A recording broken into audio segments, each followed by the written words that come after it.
I overheard my parents arguing about me at 2 a.m., and now I understand my entire childhood. The floorboards creaked under my bare feet as I stood frozen in the hallway, my hand still gripping the bathroom doorknob I'd just released.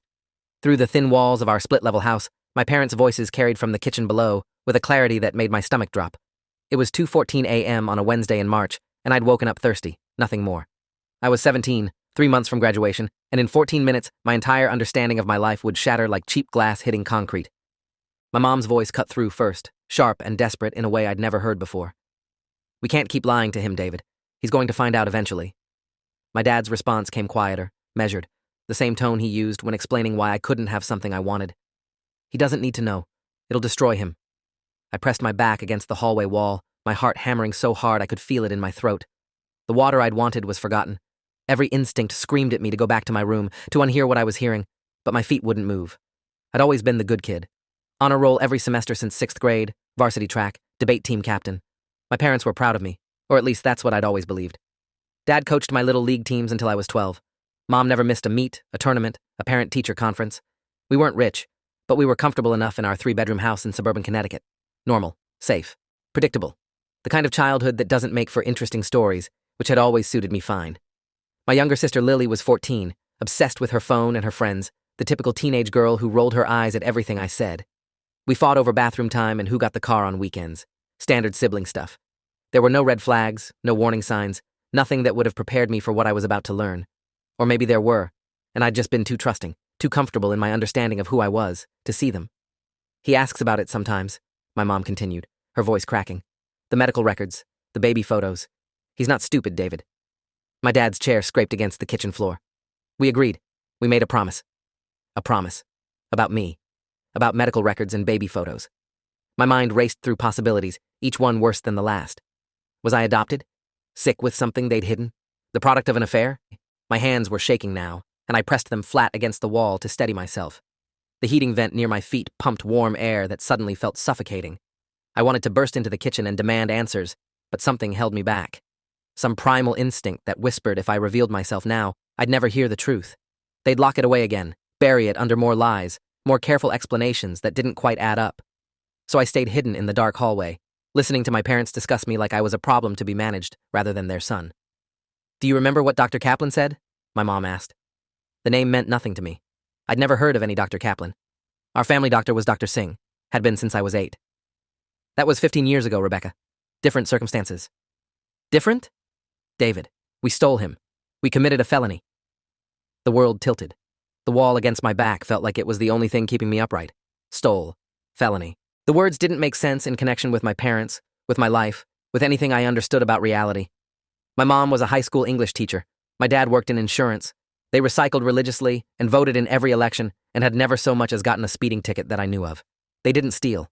They didn't commit felonies. But my mom had just said they did. And the way my dad didn't deny it, didn't correct her, made my chest constrict like someone was sitting on it. I don't know how long I stood there. Could have been 30 seconds. Could have been 5 minutes. Time had become elastic, meaningless. My dad was speaking again, quieter now, and I had to strain to hear. "We saved him. You know what would have happened otherwise. That doesn't make it legal. It made it right." My mom's sob cut through the house like a knife. "I love him like he's mine. You know I do. But he deserves to know where he came from, who he really is, who I really was. As if the person I'd been for 17 years was just a character I'd been playing, a role they'd assigned me without my knowledge or consent. I thought about all the times I'd looked in the mirror and tried to find myself in my parents' faces. I had my dad's height, or so I'd always thought. My mom's eyes, everyone always said. But now those observations felt like lies I'd told myself, connections I'd invented because I needed them to be true. What if I'd never actually looked like them at all? What if I'd just wanted it so badly that I'd made myself see it? The kitchen went quiet. I heard the refrigerator hum, the ice maker drop cubes into its tray with a mechanical clatter. Then my dad spoke, and his voice carried a finality that made my skin crawl. "We tell him nothing. Not now, not ever. This stays buried, Rebecca. For his sake and ours. David, I mean it. This conversation is over." Footsteps. Coming toward the stairs. I moved on pure instinct, my body operating independently of my frozen brain. I was back in my room with the door closed before I even registered making the decision to flee. I stood in the darkness, my back against my bedroom door, my heart slamming against my ribs so hard I thought it might crack them. The house settled back into silence. I heard my parents' bedroom door close. The bathroom light clicked off. Everything returned to the quiet, ordinary rhythm of a sleeping household. But I couldn't sleep. I couldn't even move. I just stood there until the first gray light of dawn started filtering through my window, trying to process what I'd heard and failing completely. I went to school the next morning because I didn't know what else to do. My mom made me breakfast like she always did, scrambled eggs and wheat toast, asking about my history test later that week. My dad read the news on his tablet and reminded me to put gas in the car before I drove Lily anywhere. It was so perfectly, horrifyingly normal that I started to wonder if I'd dreamed the whole thing. Maybe it had been a nightmare, my subconscious working through some teenage anxiety about identity or belonging. But when I caught my mom watching me across the breakfast table, her eyes red-rimmed and exhausted, I knew it had been real. Every word, every impossible, life-destroying word. I pushed my eggs around my plate and mumbled something about not being hungry. Lily complained about a girl in her math class. Dad kissed Mom goodbye and headed to work. The machinery of our family life continued turning like nothing had changed, like my entire foundation hadn't just been revealed as a fiction. At school, I went through the motions, showed up to classes, took notes, nodded when teachers called on me. My best friend Kyle asked if I was feeling okay during lunch. I told him I was just tired, hadn't slept well. It wasn't even a lie. He accepted it without question because why wouldn't he? I'd never given him reason to doubt me before. I was the reliable one, the stable one, the guy who had his act together. I went to track practice after school and ran until my legs burned and my lungs screamed, pushing myself harder than I ever had before. Coach Bradshaw pulled me aside afterward. "Whatever you're working through, Thompson, channel it. That was your fastest time this season." I nodded, unable to explain that I wasn't working through something so much as running from it. From the truth. From my parents. From myself.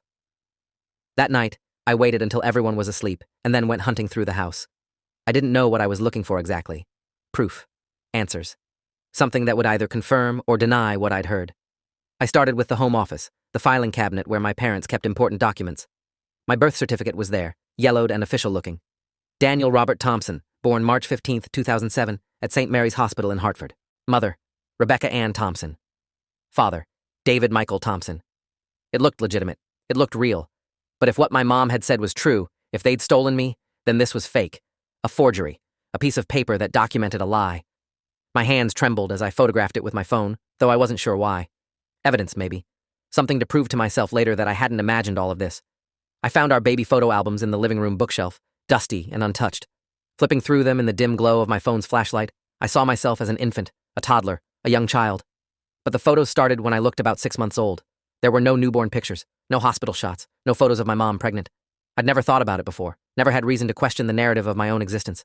But now, looking at these albums with new eyes, the absence screamed at me. Every family had newborn photos, didn't they? Pictures from the hospital, the first moments, the exhausted but happy parents cradling their hours-old baby. We had none of that. The earliest photos showed me in what looked like a park, bundled in a blue winter coat, my eyes squinting against bright sunlight. I looked healthy, happy, completely unaware that my entire life was built on a crime. I barely slept that week. Every night I'd lie awake, my mind spinning through possibilities, trying to construct a scenario that made sense. Maybe I was the child of a relative who couldn't care for me. Maybe my biological parents had died, and my mom and dad had taken me in through some informal arrangement that hadn't been properly legalized. Maybe this was all a misunderstanding, words taken out of context, my imagination filling in blanks with nightmare scenarios worse than reality. But my mom's words kept echoing in my head. We stole him. We committed a felony. There wasn't much room for misinterpretation there. I started Googling things in the middle of the night. Child abduction laws, statute of limitations on kidnapping, how to find out if you were a missing person. The search results were overwhelming and terrifying. I learned about the National Center for Missing and Exploited Children, about Amber Alerts and custodial interference and parental kidnapping. I learned that thousands of children go missing every year, most taken by family members, many never found. Was I one of those statistics? Was there a family somewhere still looking for me, still hoping? Or had they given up years ago, moved on, buried an empty casket, and tried to rebuild their lives around the hole I'd left? On Saturday morning, I told my parents I was going to the library to study. Instead, I drove to the Hartford Public Library and spent 3 hours searching through old newspaper archives. I didn't know what I was looking for exactly. Maybe a missing child report from 2007. Maybe something, anything, that would give me a clue about who I really was. The microfiche machines were ancient, the process tedious. I searched through newspapers from March through December 2007, looking for any mention of a missing infant. There were a few reports, but none that seemed to match me. A 2-year-old who'd been taken by his father in a custody dispute, later found safe. An infant abducted from a hospital in Massachusetts, found within 48 hours. Nothing about a baby taken in March, nothing that felt like my story. I left the library more confused than when I'd arrived, my eyes aching from staring at the screen for so long.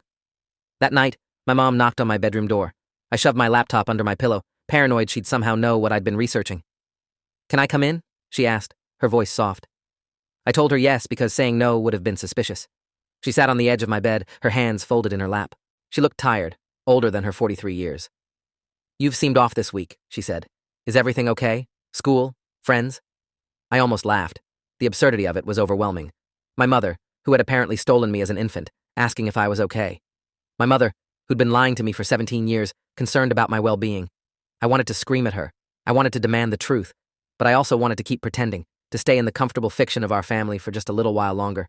Because once I confronted them, once I forced the truth into the light, everything would change. There would be no going back. "I'm fine," I lied. "Just stressed about college applications."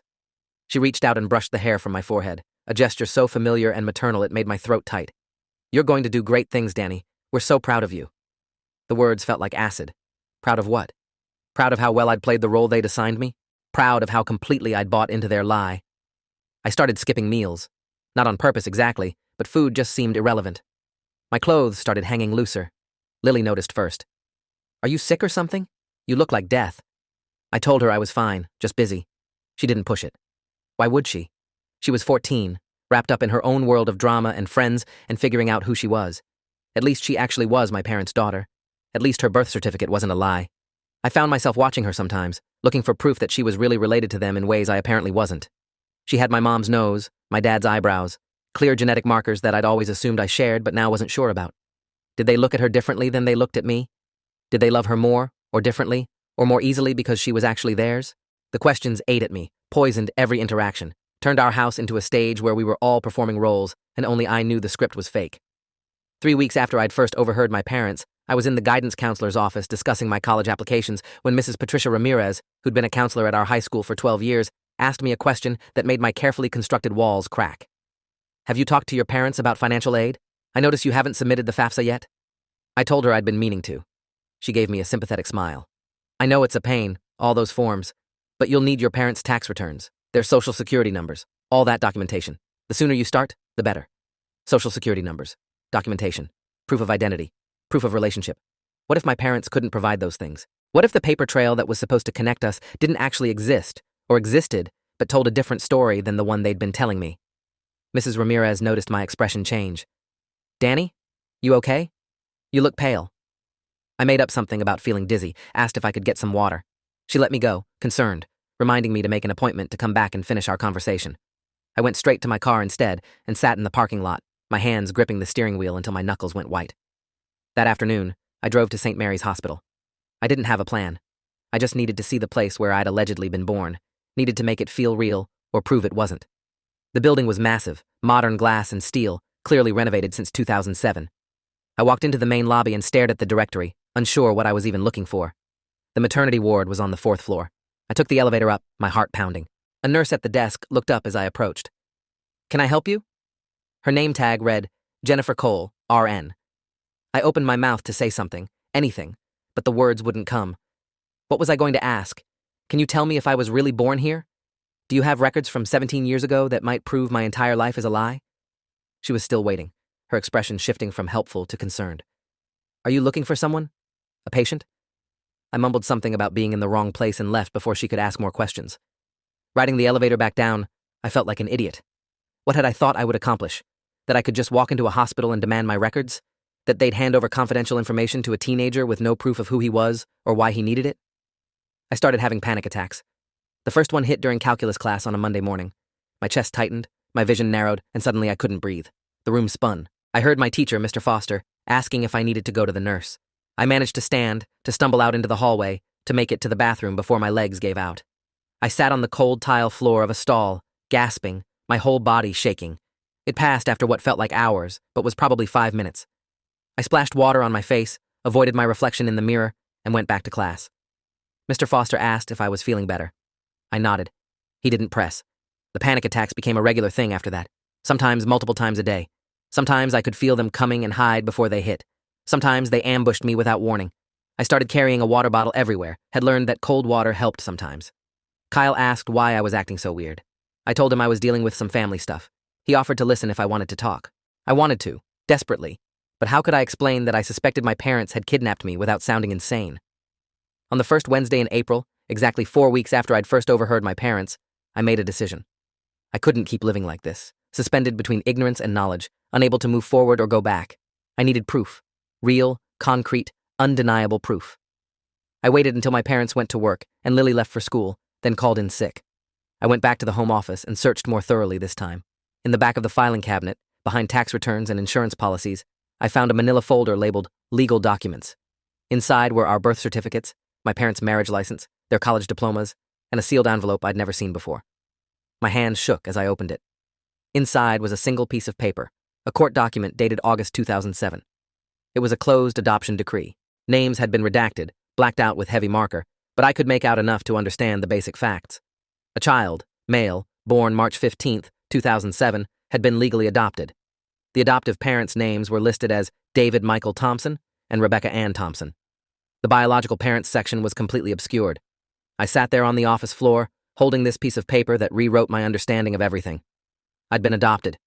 That part was apparently legal, documented, official. So why had my mom said they'd stolen me? Why the secrecy, the lies, the desperate 2 a.m. arguments about promises and truth? Legal adoptions didn't need to be hidden. They weren't felonies, unless something about this adoption hadn't been legal. Unless the court document I was holding was itself a lie, a way to legitimize something that had started as a crime. I photographed the document with my phone, my hands trembling so badly the first 3 photos came out blurred. On the 4th try, I got a clear image. Then I carefully put everything back exactly as I'd found it, closed the filing cabinet, and sat on the couch trying to figure out my next move. I needed help, professional help. Someone who understood the legal system, who could look at this document and tell me what it really meant, what might be hidden in those redacted names. I spent the next 2 days researching adoption attorneys in Connecticut. Most charged hundreds of dollars just for consultations. I had maybe $300 in my savings account from my part-time job at the grocery store. It wasn't enough. I considered going to the police, but what would I tell them? That I suspected my parents had committed a crime 17 years ago based on an overheard conversation and a legal-looking adoption document. They'd probably call my parents, who would deny everything, and then I'd have accomplished nothing except alerting them that I knew. I felt trapped, powerless, a minor in a system designed to keep adults in control. Then I remembered Mrs. Ramirez. She dealt with students' problems all day, helped kids navigate complex situations with colleges, with family issues, with life. Maybe she could point me in the right direction, or at least help me figure out who to talk to. On Friday afternoon, I went back to her office. She remembered me from our last conversation, smiled when I walked in. "Danny, good to see you. Did you want to finish discussing your college applications?" I closed the door behind me, which seemed to surprise her. "I need help with something else," I said. My voice sounded strange to my own ears, hollow. "Something personal." Her expression shifted, became more serious.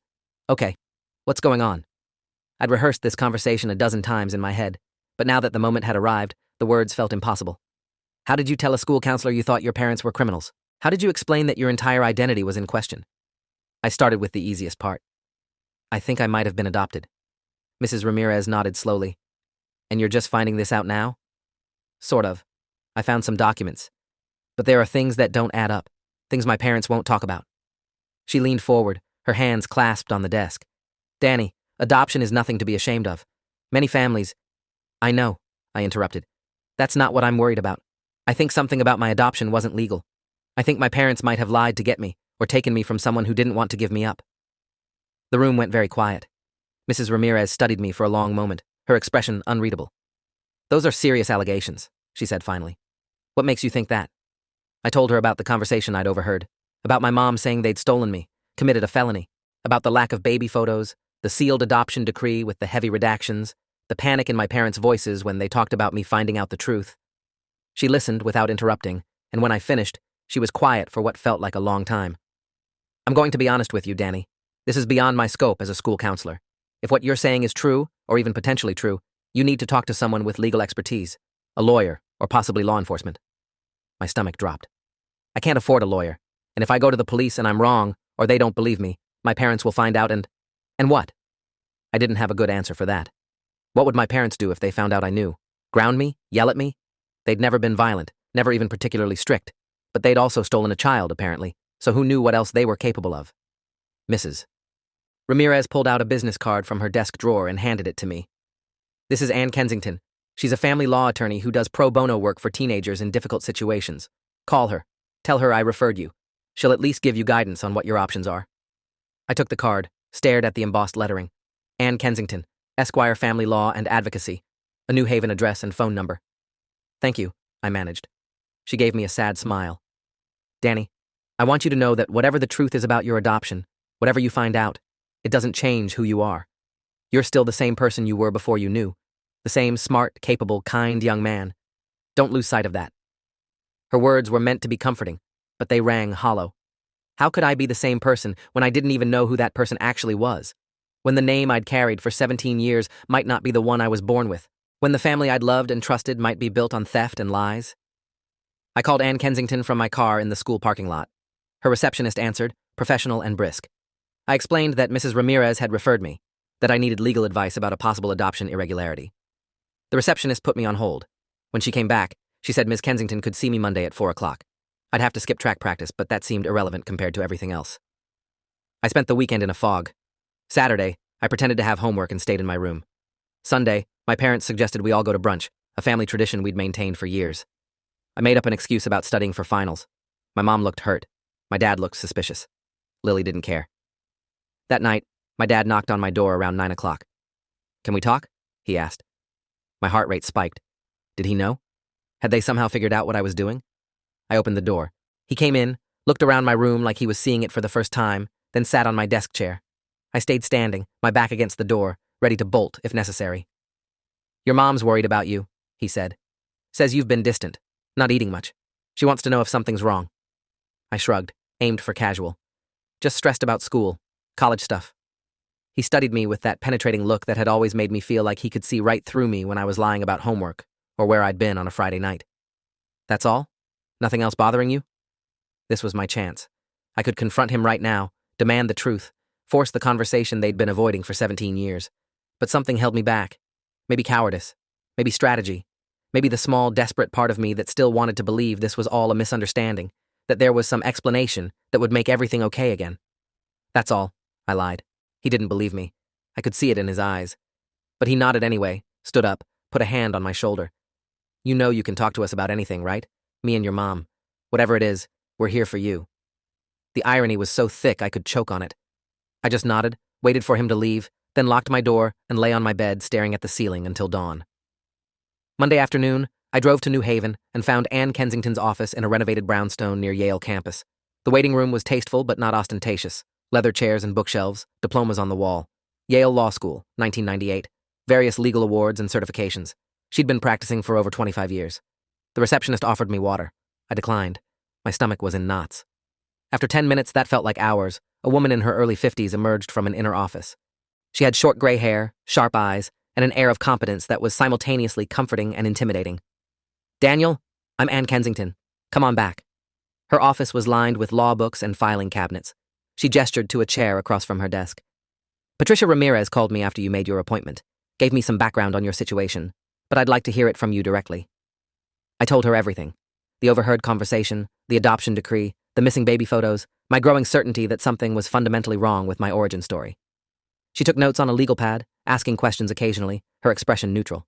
When I finished, she set down her pen and looked at me directly.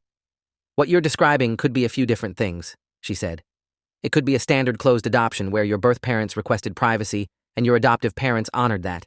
It could be an informal or illegal adoption that was later legitimized through the courts. Or it could be something more serious, like parental kidnapping or child trafficking, that was covered up with fraudulent documents. Child trafficking. The words made my vision swim. I'd thought about kidnapping, about my parents taking me from someone who loved me. But trafficking implied something darker, more organized, more evil. How do I find out which one it is? I asked. She leaned back in her chair. That's complicated. Adoption records in Connecticut are sealed. You can petition to have them unsealed when you turn 18, but that's still several months away for you. And even then, if there was something illegal about the adoption, those records might not tell the whole truth. So I'm just supposed to wait? Do nothing? I didn't say that. There are other avenues. I can file a motion for discovery based on suspected adoption fraud, but that requires evidence. Right now, all you have is an overheard conversation and some suspicions. Courts need more than that. I pulled out my phone, showed her the photos I'd taken of the adoption decree. She studied them, zoomed in, her expression growing more serious. This is from 2007, which means it's past the standard adoption waiting period. The heavy redactions are unusual for a standard closed adoption. They typically black out the birth parents' names, but this looks like entire sections have been removed. She looked up at me. I'm going to be frank with you, Daniel. If there was something illegal about your adoption, your parents could face serious criminal charges. We're talking about kidnapping, which in Connecticut carries a sentence of up to 30 years. Are you prepared for that possibility? I hadn't really thought about it in those terms. Prison. My parents in prison. Lily losing both her parents, becoming effectively an orphan. And me. What would happen to me? Would I go back to my birth family if they could be found? Would I go into foster care? At 17, I'd be aging out of the system in less than a year anyway. The practical implications were overwhelming. I just want to know the truth, I said, my voice sounding younger than 17. Whatever it is, I need to know. Anne Kensington nodded slowly. Okay, here's what I'm going to do.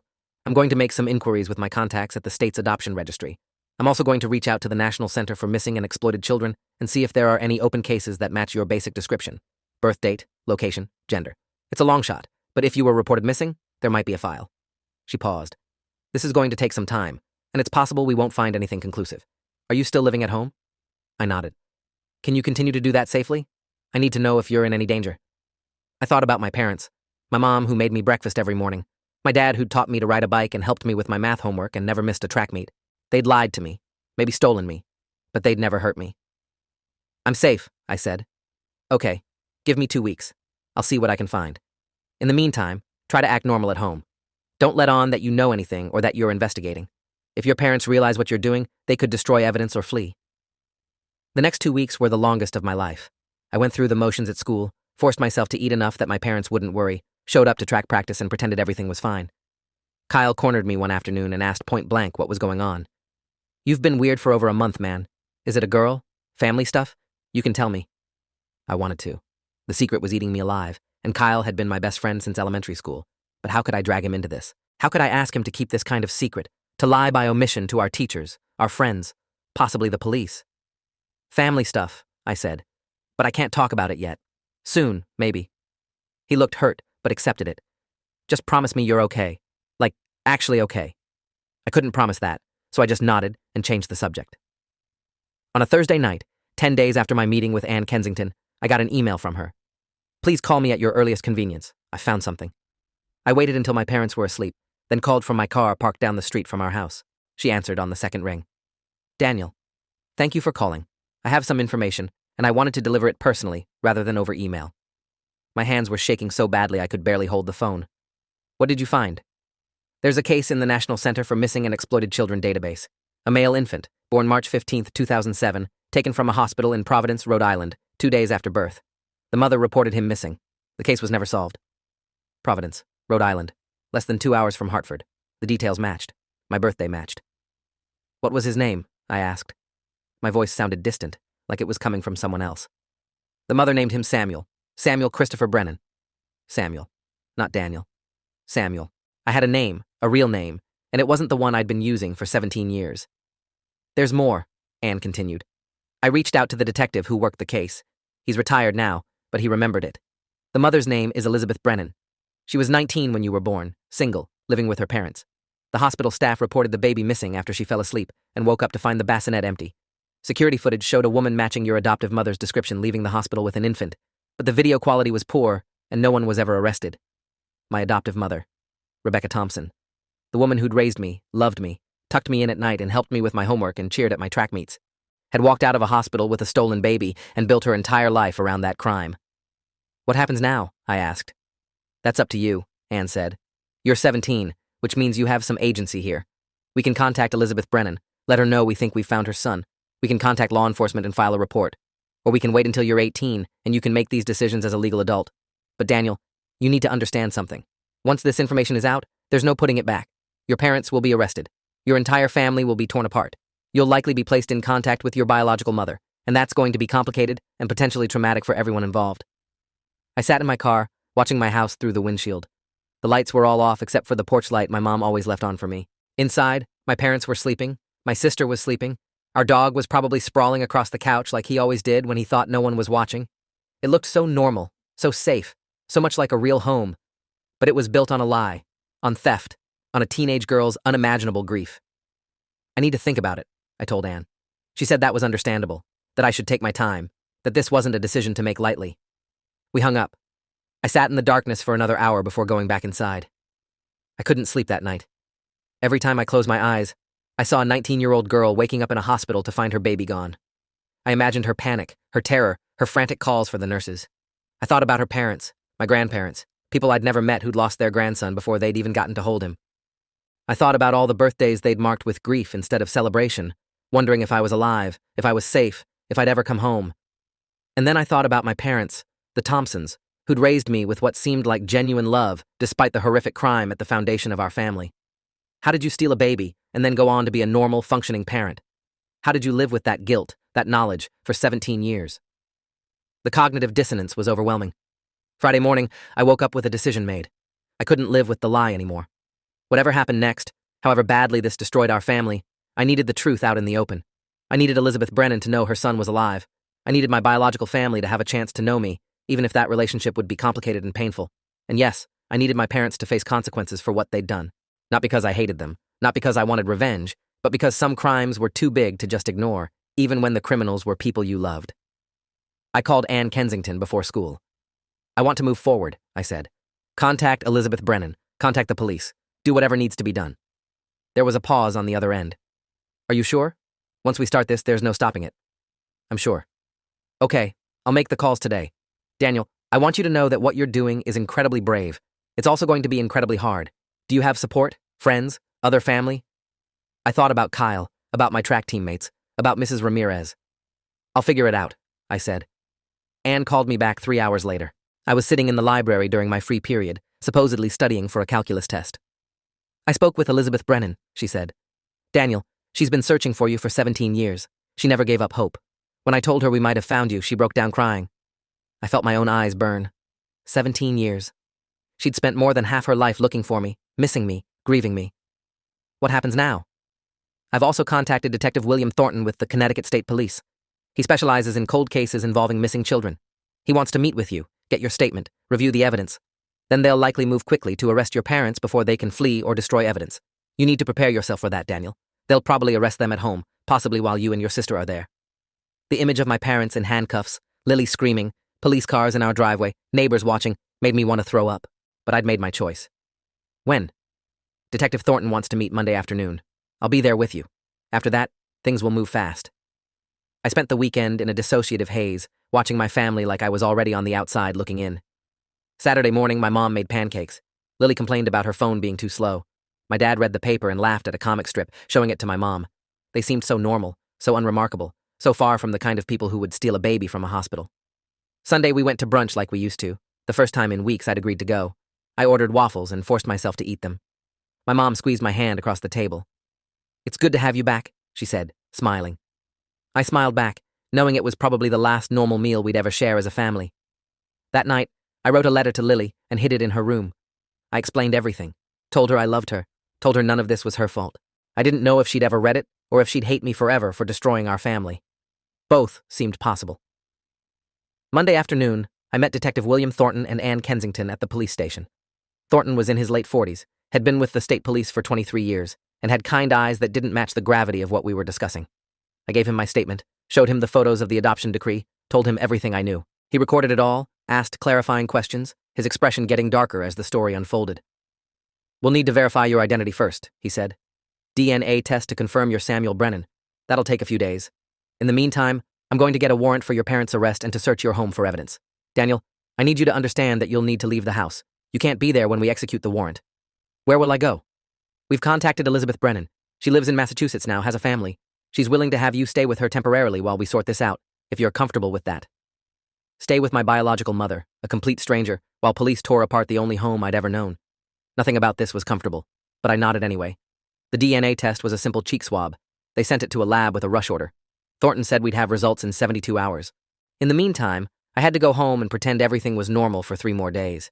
I had to sit across from my parents at dinner, had to respond to my mom's questions about my day, had to avoid my dad's increasingly suspicious glances. On Wednesday night, he cornered me in the kitchen after Lily had gone upstairs. I know something's going on, he said. His voice was quiet, but intense. Whatever it is, whatever you think you know, we can talk about it. As a family.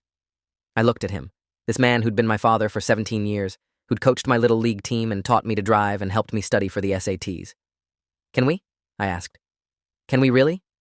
His expression crumbled. He knew. In that moment, I could see that he knew I'd found out, and he knew what was coming. Danny. My name isn't Danny, I said. The words came out harder than I'd intended. It's Samuel Christopher Brennan. And you knew that. You've always known that. He stood there, frozen, the color draining from his face. From upstairs, we could hear Lily's music playing through her bedroom door. Normal teenage sounds in a house that was about to explode. How long have you known? He asked finally. Does it matter? Your mother and I, we loved you. We gave you a good life. Doesn't that count for something? I thought about Elizabeth Brennan, about the 19-year-old girl who'd woken up to find her baby stolen, who'd spent 17 years searching. You didn't give me a life, I said. You took one from someone else and pretended it was yours to give. He opened his mouth to respond, but my phone buzzed. A text from Ann Kensington. DNA results confirmed. You're Samuel Brennan. Police moving in tomorrow morning, 6 a.m. I'll pick you up at 5:30. I looked at my dad. They're coming for you tomorrow. Detective Thornton with the state police. They have a warrant. I watched the information land, watched him process it. His hand gripped the counter so hard his knuckles went white. Where's your mother? In the living room, watching TV. He walked past me without another word. I heard him say something to my mom, heard her sharp intake of breath, heard them go into their bedroom and close the door. I stood in the kitchen alone, listening to my family disintegrate. I didn't sleep that night. At 5:15 a.m., I heard my parents' bedroom door open, footsteps on the stairs. I was already dressed, my backpack packed with essentials, sitting on my bed waiting. My door opened. My mom stood there in her bathrobe, her face swollen from crying. You're really doing this, she said. It wasn't a question. I don't have a choice. Everyone has a choice, Danny. Samuel. Whoever you think you are now. She stepped into my room, and I fought the urge to back away. I held you. I fed you. I stayed up with you when you were sick. I taught you to read. I was there for every birthday, every Christmas, every important moment of your life. Doesn't that make me your mother? I thought about how to answer that, about all the complicated truth of it. You were my mother, I said finally. But you were someone else's first, and you knew that. Every single day, you knew that. Her hand went to her mouth. We were going to tell you, when you were older, when you could understand. When I was older? I'm 17. When would have been the right time to tell me you stole me from a hospital? We didn't steal you. We saved you. Your birth mother, she was 19, alone. She couldn't take care of you properly. That wasn't your decision to make. The words came out louder than I'd intended. Upstairs, I heard Lily's door open. What's going on? She called down. Go back to bed, sweetheart, my mom said, her voice breaking. Danny and I are just talking. But Lily came downstairs anyway, sensing something was catastrophically wrong. She looked from me to our mom, taking in my packed bag, my mom's tears, the tension crackling in the air. What's happening? Why do you have a bag? I looked at my mom. She was supposed to be the adult here, the one who explained things, but she just stood there crying, so I did it instead. Lily, there's something you need to know about me, about all of us. I told her everything. The overheard conversation, the adoption, the investigation, the DNA test, the police coming in less than 30 minutes. She listened with her mouth open, her expression cycling through disbelief, confusion, anger, betrayal. When I finished, she just stared at me. You're lying, she said. This is some kind of sick joke. I'm not lying, I wish I was. She turned to our mom. Tell him he's lying. Tell him this is insane. But our mom couldn't. She just shook her head, tears streaming down her face. Oh my God, Lily whispered. Oh my God, it's true. You stole him. You actually stole him. She backed away from both of us like we were contaminated. My dad appeared at the top of the stairs. The police are here, he said. His voice was flat, defeated. They're outside. Through the window, I could see the flashing lights. 3 police cars, an unmarked vehicle. Detective Thornton getting out, straightening his jacket. Ann Kensington pulling up behind them in her sedan. This was it. The moment everything changed forever. My mom grabbed my arm. Please, please don't let them do this. Tell them you made a mistake. Tell them you want to stay with us. I pulled away gently. I can't. You know I can't. The doorbell rang. My dad went to answer it. Through the doorway, I could see Detective Thornton holding up his badge and a piece of paper. David Thompson? Rebecca Thompson? We have a warrant for your arrest for kidnapping, and a warrant to search these premises. You need to come with us now. My mom made a sound like a wounded animal. Lily was crying, screaming questions that no one could answer. 2 officers moved past my dad, one heading for my mom, both pulling out handcuffs. You have the right to remain silent. I walked out the front door as they were reading my parents their rights, as Lily collapsed on the stairs sobbing, as our neighbors emerged from their houses to watch the spectacle. Ann Kensington met me at her car. Are you okay? She asked. I wasn't. I didn't think I'd ever be okay again. But I got in the car anyway. As we drove away, I watched my house recede in the side mirror. Police officers were going inside, starting their search. My parents were being put into separate police cars. Lily was being approached by what looked like a social worker. The home I'd grown up in, the life I'd known, was being dismantled piece by piece, and I was the one who'd set it in motion. The drive to Massachusetts took 2 hours. Anne tried to make conversation, but I couldn't focus on anything she was saying. My phone kept buzzing with texts from Lily, from Kyle, from people who'd seen the news or heard rumors. I turned it off. Anne filled the silence with practical information. Elizabeth Brennan lived in a town called Easton, south of Boston. She'd remarried, had 2 other children, a daughter and a son. She'd been notified that I was coming, that the arrest had been made. She was, according to Anne, overwhelmed with emotion, but eager to meet you. I tried to imagine what that meeting would be like. Hi, I'm the son you lost 17 years ago. Sorry about the traumatic abduction and decades of grief. Nice to finally meet you. The absurdity of it made my head spin. We pulled up to a 2-story colonial house with a neat lawn and a basketball hoop in the driveway. Before Anne had even turned off the engine, the front door opened. A woman stepped out, mid-30s, with dark hair and eyes that looked startlingly familiar, even though I'd never seen her before. She was crying before I was even out of the car. I stood there awkwardly, my backpack slung over one shoulder, not sure what the protocol was for meeting the mother who'd lost you. She crossed the lawn in 5 steps and pulled me into a hug so tight I could barely breathe. Samuel, she sobbed into my shoulder. My baby. My Samuel. I stood there rigid, arms at my sides, completely unprepared for the physical reality of this moment. She smelled like vanilla and coffee and something else I couldn't identify. She was shorter than me by several inches, which seemed wrong. Mothers weren't supposed to be shorter than their sons. But I'd grown up without her, shot past her height without her there to witness it. She pulled back, held me at arm's length, studying my face like she was trying to memorize it. You look like my father, she said, laughing through tears. Same eyes, same nose. I thought I'd never see him in another face after he died, but here you are. Inside, her husband waited with their children. Robert Brennan, quiet and kind-looking, gave me a firm handshake and said he was glad I was safe. The 2 kids, Melissa, who was 12, and Nathan, who was 9, stared at me with a mix of curiosity and wariness. I was their brother, apparently. A sibling they'd never known existed, dropped into their lives without warning. Elizabeth made tea, and we sat at the kitchen table, Anne Kensington staying for moral support. I don't know where to start, Elizabeth said. I have 17 years of questions, and I don't even know which ones to ask first. How about why you gave me up? I asked. The words came out harsher than I'd intended, but I needed to know. She flinched. I didn't give you up. I would never have given you up. I was 19, yes, and I wasn't married, but I wanted you. I'd spent 9 months planning for you, getting ready, so excited to be a mother. Her voice cracked. I fell asleep in the hospital just for an hour. When I woke up, you were gone. The bassinet was empty. I screamed for the nurses, thought maybe they'd taken you for tests, but no one knew where you were. Security footage showed a woman in scrubs walking out with a baby, but her face was partially covered and the footage was grainy. The police investigated, but there were no leads. You just vanished. Did you know the Thompsons?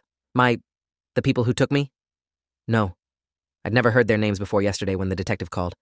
I don't know how they knew about me, or how they got into the hospital, or why they chose me. Maybe it was random. Maybe they'd been watching, waiting for an opportunity.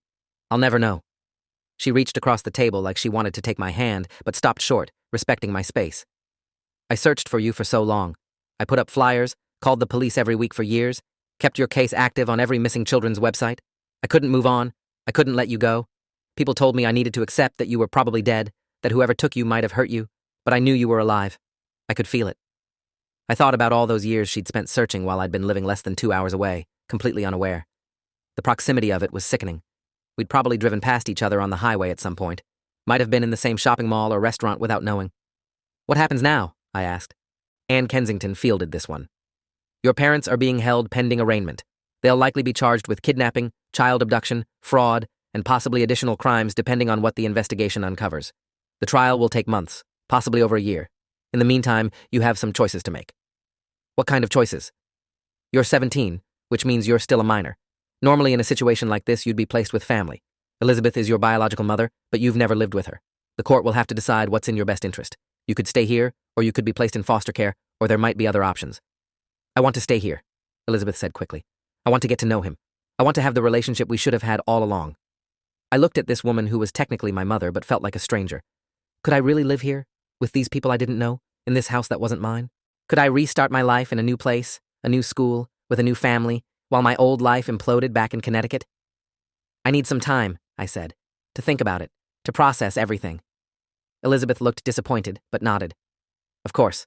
Take all the time you need. We're not going anywhere. I stayed in Elizabeth's guest room that night, a tidy space with neutral walls and a bed that was too soft. I couldn't sleep. Around midnight, I turned my phone back on and immediately regretted it. Hundreds of messages flooded in, most from numbers I didn't recognize, reporters asking for interviews, strangers offering sympathy or judgment. There were messages from classmates, most shocked, some supportive, a few cruel. Kyle had sent 43 texts, increasingly frantic. Man, what the hell is going on? Why are the police at your house? Call me, please. Everyone's saying your parents kidnapped you? Danny, seriously, are you okay? I texted back, I'm okay, long story, I'll explain when I can. He responded immediately, where are you? Can I call? We talked for an hour. I told him everything, from the overheard conversation to the DNA test to the arrest. He listened mostly in silence, occasionally interjecting with disbelief or anger or sympathy. So what are you going to do? He asked finally. I have no idea. Everything I thought I knew about my life was a lie. I don't even know who I am anymore. You're still you, man. You're still the same person you were last week. None of this changes that you're smart and kind and a good friend. Your parents made terrible choices, but that's not on you. His words echoed what Mrs. Ramirez had said, what Ann Kensington had implied. Everyone wanted to reassure me that I was still me. But how could I be when the foundation of my identity had been revealed as fiction? The story broke nationally the next day. Infant stolen from hospital 17 years ago, found living normal life with abductors. It was everywhere. Local news, national news, social media. My school photo was circulating online, photos of my parents being led away in handcuffs, speculation and hot takes from people who knew nothing about the situation. I became a hashtag, a trending topic, a case study in how far people would go to have a child. Elizabeth tried to shield me from it, but it was impossible. The news vans parked outside her house, reporters knocking on the door, neighbors being interviewed about their shock that the Brennans' long-lost son had been found. I stayed inside, watched my old life dissected on television by strangers who thought they understood the complexity of what I was feeling. A reporter on CNN said I must be relieved to finally be with my real family. Another on Fox News questioned whether I'd been brainwashed into loving my kidnappers. Social media was even worse. People arguing about whether my parents deserved sympathy because they'd raised me well, or whether that made their crime even worse because they'd known better. People debating what I should call myself now, Daniel or Samuel, as if it was their decision to make. On Thursday, 3 days after the arrest, I got a call from Lily. Her voice was small and broken. They wouldn't let me see you, she said. I wanted to, but the social worker said I couldn't. How are you doing? I asked, though it was obviously a stupid question. How do you think? Our parents are in jail. You're gone. I'm staying with Aunt Linda, and she keeps asking me questions I can't answer, because I don't understand any of this. Aunt Linda was our mom's sister, lived in Rhode Island, visited occasionally for holidays. I'm sorry, I said. For what? None of this is your fault. Mom and Dad did this. They're the ones who lied. But she sounded angry anyway, like maybe part of her did blame me for exposing the truth instead of letting us all continue living in comfortable ignorance. Are you coming back? She asked.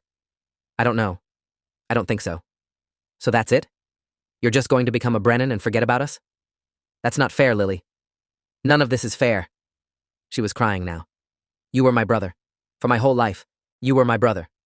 And now you're not, and I don't know what you are, and I don't know how to feel about any of this. I'm still your brother, I said. Maybe not biologically, but don't. Just don't. Biology is the only thing that matters in this situation. That's literally the whole point. She hung up. I tried to call back, but she didn't answer. The preliminary hearing happened a week later. I wasn't required to attend, but Ann Kensington thought it would be good for me to be there, to see the legal process unfold. We sat in the back of the courtroom. My parents were brought in wearing orange jumpsuits, their hands cuffed. My mom looked like she'd aged 10 years in a week. My dad wouldn't look at me. The prosecutor outlined the charges: kidnapping in the first degree, custodial interference, fraud, identity theft. Their lawyer, a tired-looking public defender named Marcus Lewis, argued for reduced bail. My clients have no criminal history, strong ties to the community, and pose no flight risk. The judge wasn't convinced. They kidnapped an infant from a hospital and spent 17 years evading detection. Bail is set at $500,000 each. My parents couldn't afford that. They'd be staying in jail until trial. As they were let out, my mom finally looked at me. Her expression was pleading, desperate, full of a grief so profound it made my chest ache. But I looked away. I couldn't give her what she wanted. I couldn't forgive her. Not yet. Maybe not ever. Elizabeth was waiting outside the courthouse. Reporters mobbed us, shouting questions. Samuel, how does it feel to be reunited with your biological mother? Do you plan to reconcile with the Thompsons? Are you angry? Ann Kensington ran interference while Elizabeth guided me to the car. Once inside, she turned to me. I know this is overwhelming. I know you're going through something I can't even imagine. But I want you to know that whatever you decide, wherever you want to be, I support you. If you want to go back to Connecticut, to your school, to your friends, we'll figure it out. If you want to stay here, you're welcome as long as you want. And if you need space from all of us, that's okay too. I appreciated the gesture, but it also highlighted how impossible my situation was. There was no good choice. Stay in Massachusetts with a biological family that felt like strangers, or go back to Connecticut where my adoptive parents were in jail and my whole community knew me as the kidnapped kid. Start senior year at a new school where I was the tragic news story, or return to my old school where I was equally infamous. Change my name to Samuel, honoring the identity I'd been born with, or keep Daniel, honoring the person I'd become. Every option was terrible in different ways. I decided to go back to Connecticut for senior year. Elizabeth was hurt, but understanding. I'd visit Massachusetts on weekends, try to build a relationship with her and her family, but I couldn't just abandon the life I'd built, even if that life was built on lies. Mrs. Ramirez helped arrange for me to stay with Kyle's family. His parents were kind, asked few questions, gave me space to process. Returning to school was surreal. Everyone knew. The story had been too big, too sensational for anyone to miss. People stared at me in hallways, whispered when I walked past. Some reached out with genuine sympathy. Others treated me like a curiosity, asking invasive questions about how it felt to find out my parents weren't my parents. A few avoided me entirely, like trauma was contagious. Kyle stayed constant, my anchor in the chaos. We didn't talk about it unless I brought it up. We just existed together the way we always had, playing video games and arguing about music and doing homework. Normal teenage stuff that felt precious now that I understood how quickly normal could be destroyed. The trial started in January, 9 months after the arrest. I was required to testify, which I'd been dreading. Sitting in the witness box, looking at my parents across the courtroom, was one of the hardest things I'd ever done. The prosecutor asked me to describe my relationship with the Thompsons. I told the truth. They'd been good parents. Loving, supportive, present. I'd never wanted for anything. I'd felt safe and loved. But the prosecutor pushed. Did they ever tell you that you were adopted? No. Did they ever tell you that your biological mother was searching for you? No. Did they ever give you the opportunity to know your real family? No. The defense attorney tried to paint a picture of my parents as desperate, infertile people who'd made one terrible mistake driven by an all-consuming desire to be parents. They brought in character witnesses who testified about what good people the Thompsons were, how dedicated to their community, how much they loved their children. It made me sick. Because it was all true, and it was all irrelevant. Good people could do monstrous things. Love didn't erase the crime. Elizabeth testified about the years she'd spent searching, the nights she'd cried herself to sleep, the birthdays and Christmases marked by grief instead of celebration.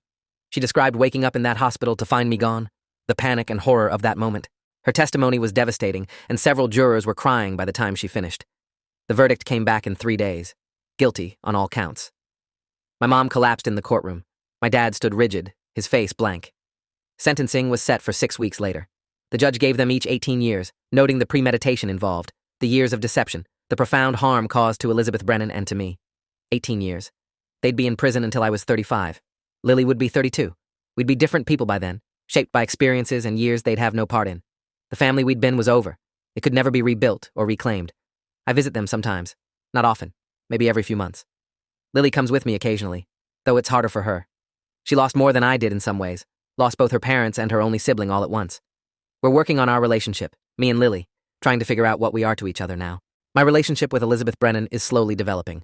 We talk on the phone weekly, visit monthly. She's patient with my guardedness, doesn't push for more than I can give. Her other kids, Melissa and Nathan, are curious about me but respectful of the weirdness. We're building something, though I'm not sure what to call it yet. Not quite a family, not anymore just strangers. Something in between. I go by Samuel now, legally changed it when I turned 18. It felt important to honor the name Elizabeth gave me, the identity I should have had. But I still answer to Danny sometimes, still slip and introduce myself that way. 17 years of conditioning doesn't disappear overnight. I'm in college now, studying psychology. I want to understand family dynamics, trauma, identity formation. I want to make sense of what happened to me and help others make sense of their own complicated situations. Kyle's at a different school, but we talk all the time, still best friends, still that constant anchor. Mrs. Ramirez writes to me occasionally, checking in, proud of how I'm doing. Ann Kensington waived her fees for the legal work, said she was honored to help. People tell me I'm resilient, that I handled an impossible situation with remarkable maturity. Maybe. Or maybe I'm just surviving the way anyone would, day by day, putting one foot in front of the other, because the alternative is standing still and drowning in the enormity of it all.